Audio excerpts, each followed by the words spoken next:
Good morning from Meanjin on Turrbal and Jagera country, otherwise known as Brisbane in Queensland, central eastern Australia. My name's Bill Quinn from Overheard Productions. This is a little video in a calm, pleasant voice and saying, always thank your challengers and your challengers. And at the moment, I've got a lot of challengers and a few challengers. Now, there's an old saying which I don't particularly like, so I've tweaked it a bit. The old saying is, there's no such thing as problems, only opportunities. That's a bit of a simplification. My version is, mostly there's no such thing. Mostly there are not problems, but there are opportunities. I fully believe that, and I, as much as possible, live that way myself and suggest options to other people. Right now, I'm going to thank some challengers, and they are Accor Hotels, Accor Global Accommodation and stuff. I do it in French, except I'm a bit too tired. So Accor, which is a French headquartered multinational, multi-global organisation. Novotel Hotels, Ibis Budget Hotel, 13 Cabs, and that'll do it. Those lot. Oh, Virgin Australia. Let's leave Virgin Australia out there for the moment, okay? But for now, Accor, Ibis, Novotel, 13 Cabs. What you've done, and I'm going to accept 64% liability, 36% liability. That is the remnants of a pint glass. In there, remnants of a pint glass. That is my commemorative 2024 Thunderbirds from Adelaide 2024 member mug with my name on it. And if you can see that bit there, that's probably going to make sure I don't slice my hand off. No, I'm not even going to do that. Those three organisations, Accor, and under that Novotel and Ibis, who are part of the Accor group, and 13 Cabs, coalesced. It was not a perfect storm, because perfect is something you don't reach, it's something you aim for. But there was a pretty brilliant storm on Monday where all four of those entities coalesced. Add on top of it 36% of my stupidity and altruism. And no, that's okay, I'll make do. Never mind the fact that I'm paying you money and I'm a client, I'll make do. That happened. Smashed pint glass, smashed mug. Me not thinking because I'm a bit discombobulated because my laptop's gone missing. It's all part of this, by the way. Had to cancel my 60th birthday stuff that I was going to do on the eve of my birthday. In the end, I stood up in the pub up the road with a bunch of randoms and had a beautiful night, not the night I expected, with family. I toasted, shouted the bar, and at midnight we did a little countdown, and I turned 60. But I didn't get what I wanted because of those four entities and my 36% stupidity and rushing in and trying to say, no, that's all right, I'll make do. Then I've spent hours when I should have been relaxing, looking out the window, catching up on sport, catching up on music, going out and meeting friends, going to gigs, going up the road to the pub, doing all the things that make me feel better. 60th birthday, remember? No, I've spent hours on this and I'm not finished yet. And it's coming up to 10 o'clock and I'm checking out at 11. Still got a bit to do, but we have options. And we have got beautiful staff at this place, which is not Accor. It's not part of a loyalty program. It is I've probably shown you something. No, I think I've hidden everything about where I am. Woolloongabba in Brisbane. My name's Bill Quinn from Overheard Productions. I try to go through my life with the best of intentions, never mind the fact that the road to hell is paved with good intentions, but I do try to do the best I can with the information that I have available to me at the time. And if I hit a speed bump, I try to, it's the old thing, we're going on a bear hunt. Hey Ted, you know all about this, we're going on a bear hunt.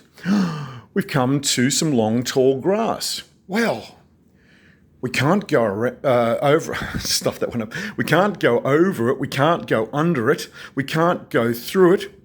We better go around it. And that's the way I try and, when I'm mindful, when I'm settled, and when I can think clearly, and when I don't have embuggerances, and when I don't have a whole bunch of them crashing together, like if you've been in the surf and a wave crashes on you this way, and then there's a possibility of a rip, so the wave's coming at you, and then it might be coming back from the shore. Sometimes that's what life is like. Oh, listen to me. Sometimes life is like a crashing wave. Get over yourself.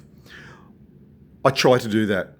I try not to be... there's a lovely novel called Shame by Salman Rushdie. And I read this when I was very, very young. And it's... it would have been... No, it wasn't that young. It would have been about 21 when I read Shame. And there's this line in it that says, a father is a warning and a lure. And what I take from that, it's only my interpretation, is that you can look at what your father did, or your parents, or whoever, and say, that's a warning. Or it's a lure. You're going to be you possibly are going to be drawn to their genetics, to their behaviour. I see both in myself. I used to pride myself in not collecting stuff, in not being cranky and angry, in not gulping my food down, all of these things. And then my wife, when we were married, used to say, oh, you're just like your father. If she really, really, really wanted to get me, really like the blue touch paper and retire, she'd call me Frank. Thanks, Frank. And I go, and then I would do a Frank. So a father is a warning and a lure. Next month, Dad will have been dead for 20 years. Next month, Mum will have been dead for 10 years. Next month, my little brother will be dead for 28 years. August can sometimes be a bit tough. But both my parents, and my brother too, but let's just say my parents, but especially my father, I open my mouth and I hear him speak. I watch myself doing things and I see his hands and I see his feet and I see his brain. Because even though this looks a bit like a shit show, it's got nothing on what it looked like half an hour ago. And I've used some Frank Quinn tips and tricks to, even last night and this morning, cleaning that up. That was a mess of coffee and broken shards and big bits of glass, and I couldn't find, I didn't set this up well, did I? I couldn't find anything to do like cleaning stuff, and I used to be an industrial and a domestic cleaner at different times. You stare out the window while I set this up to see what happened. We're just going to do this. Yeah, that'll do. Yep, that'll do. I came in here this morning thinking, okay, well, it's a shame, but sometimes that's a decision. They don't put cleaning things there because they don't want you to do the cleaning. Because just say that there was a bit of a frayed, this happened to me at my home when I got engaged and we were living in Canberra in the ACT.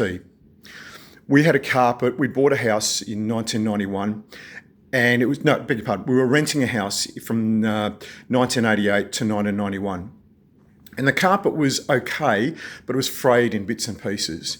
Long story short, we bought a Kirby vacuum cleaner. I don't know if they're still going around, but they're not cheap. I think other ones have come in and have supplanted them as the premium things. But back in those days, back in 1991, for a sinful amount of money, we bought this bloody Kirby only because we were at a show. We filled in one of the cards. We got the call, we'll come around for a free demonstration. And we got sucked in. But wait, there's more. And we bought one of these Kirby vacuum cleaners, an upright with the rolling things that you do it this way. Who's the one with the... It's not Sadie let's call her Sadie the cleaning lady. But there is somebody that's an icon from the 40s or something with the upright vacuum cleaner. British people call it Hoover. They call anything that's a vacuum cleaner, they call it Hoover, which is hilarious to me, hilarious to anyone outside of Britain. But anyway, moving on. Do you know what I've noticed just recently, going around to different hotels around the country? Henry the Hoover seems to be the vacuum cleaner of choice for a lot of people. If you don't know Henry, if you walk past a vacuum cleaner and it's very, very short and it's looking at you with big googly eyes, that's Henry. Anyway, what you could do here, you just say, well, look, we're not going to include a vacuum cleaner because we know our clients well enough that some of them are very, very smart. Some of them will just leave shit everywhere because they think, it's somebody else's job. Some people will clean it to within an inch of its life and make the bed and do all these things. And the people walk in, and it's a bit of a problem too, or can be. It can be. But anyway, so they don't include vacuum cleaners because you can run over a bit of a stray thread. Oh, 2 minutes, got to wrap this up. And next thing you know, this is what happened at our place in Trimmer Place in Canberra in, the late 80s, early 90s. And suddenly we went, oh, shit, we're going to have to get the car. Oh, no, it was the place. Sorry, Hagen Place, 10 Hagen Place, Canberra. It was our own place because otherwise we wouldn't have got the carpet replaced in a rental. If we were living in the Netherlands, we definitely would. That's a whole other story for an whole other time. Wrapping this up, I try to go into this world and do good. And if I get hit with a roadblock, I'll try and go around it or under it. But if I can't, I'm not going to smash through it. I'm going to walk back and say, time to do something else. I'm going to do something else. I'm going to go down, and I'm checking out in now 51 minutes time. I'm going to go down and invest $25 in another 60 minutes. It's Bill Quinn for 60 minutes. No, it's Bill Quinn from Overheard Productions. I will speak with you when I'm listening to you, and I'll see you when I'm looking at you. But from Wollongabba in Queensland, bye for now. Anything to say, Ted? Turn the bloody thing off before you run out of time, you dick.